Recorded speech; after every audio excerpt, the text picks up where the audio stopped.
Assalamualaikum warahmatullahi ta'ala wabarakatuh.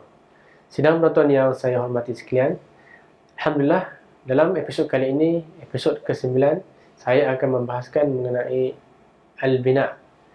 Dalam episod yang lepas, kita telah bincangkan mengenai al-i'rab, iaitu perubahan yang berlaku pada keadaan akhir disebabkan awamil ataupun amil-amil tertentu. Al-bina pula adalah lawan bagi al-i'rab. Al-bina berarti keadaan di mana perkataan akhir itu kekal dan tidak berubah-ubah, meskipun terdapat beberapa awamil ataupun amil yang memasukinya.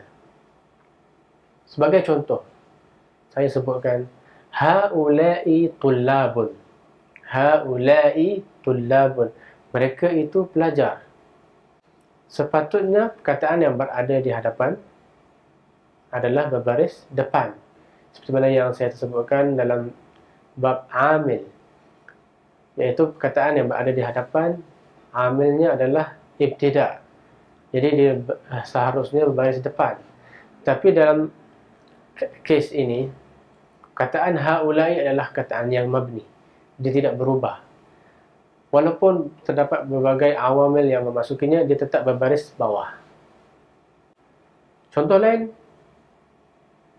ra'aitu haula'i at-tullaba. Ra'aitu haula'i at-tullaba. Haula'i di sini dalam konteks objek. Ra'aitu pula adalah amil yang sepatutnya menyebabkan isim selepasnya mansub, iaitu berbaris atas. Namun disebabkan haula'i adalah isim yang mabni, iaitu yang tidak berubah akhirnya, ke barisnya kekal baris bawah.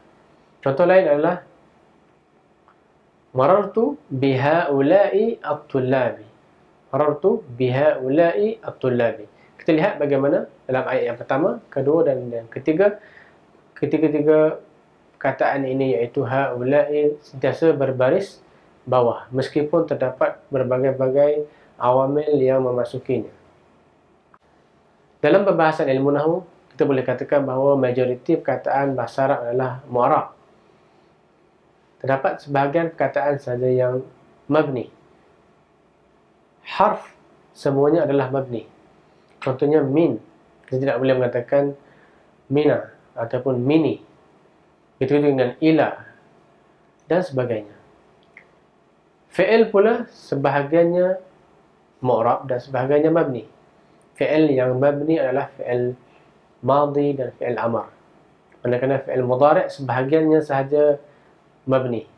Begitu juga dengan isim. Sebahagiannya adalah mabni dan sebahagian yang lain adalah mu'arab. Dari segi barisnya, terdapat perkataan yang kekal berbaris bawah seperti haula'i, amsi dan sebagainya. Ini dinamakan mabniyun 'alal kasri. Itu perkataan ini sentiasa dalam keadaan mabni berbaris bawah. Dapat juga perkataan yang sentiasa berbaris atas.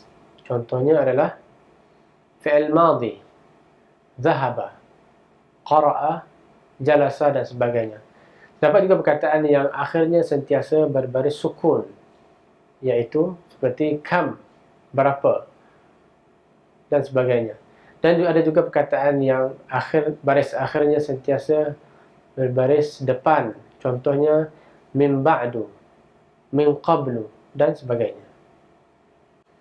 Baiklah, sidang penonton yang saya hormati sekalian, marilah kita sama-sama mempraktikkan konsep al-bina dalam perisian Quran Arab. Untuk kali ini saya ingin membawa anda kepada perisian Quran Arab untuk kita lihat beberapa contoh al-bina, itu perkataan yang mabni. Kita pergi kepada surah Al-Bayyinah. Dalam surah ini, saya hanya ingin menyebutkan dua contoh daripada perkataan yang sama, iaitu perkataan al-ladzina.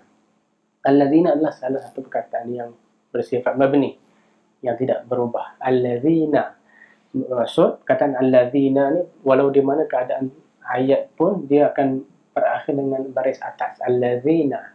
Kita tidak akan lihat perkataan al-ladzina ini, kita tidak akan jumpa perkataan al-ladzina berbaris bawah akhirnya, al-ladzini ataupun al-ladzini.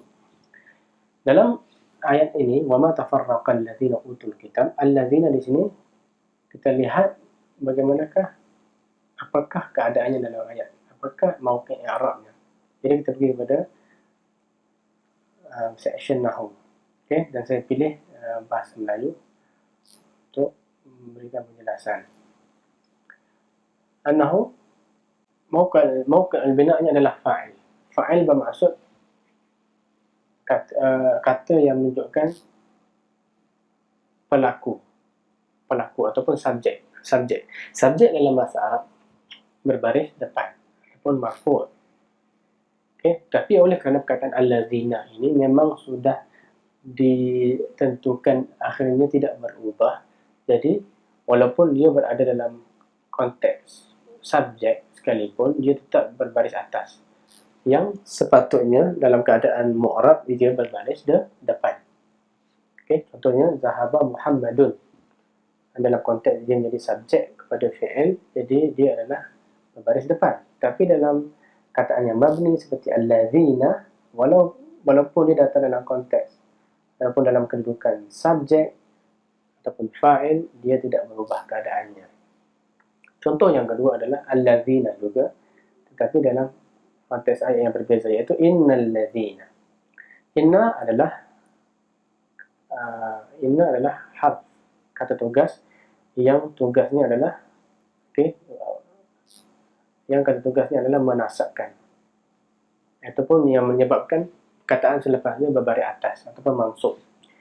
Tapi dalam keadaan ini, kataan ini masih lagi kekal berbaris atas.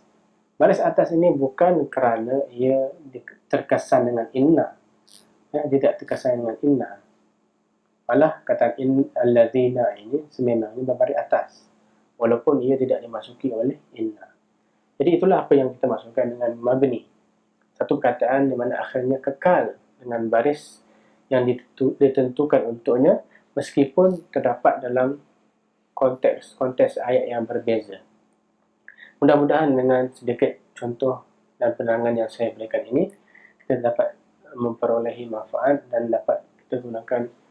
Alhamdulillah, kita telah pun sama-sama mempraktikkan al-bina dalam Quran Arab, iaitu kita lihat bagaimana sebahagian perkataan yang akhirnya kekal, tidak berubah meskipun terdapat pelbagai amil.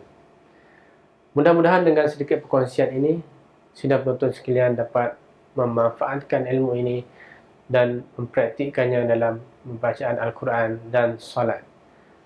Saya akhiri episod ini dengan wabillahi taufiq wal hidayah. Wassalamualaikum warahmatullahi wabarakatuh.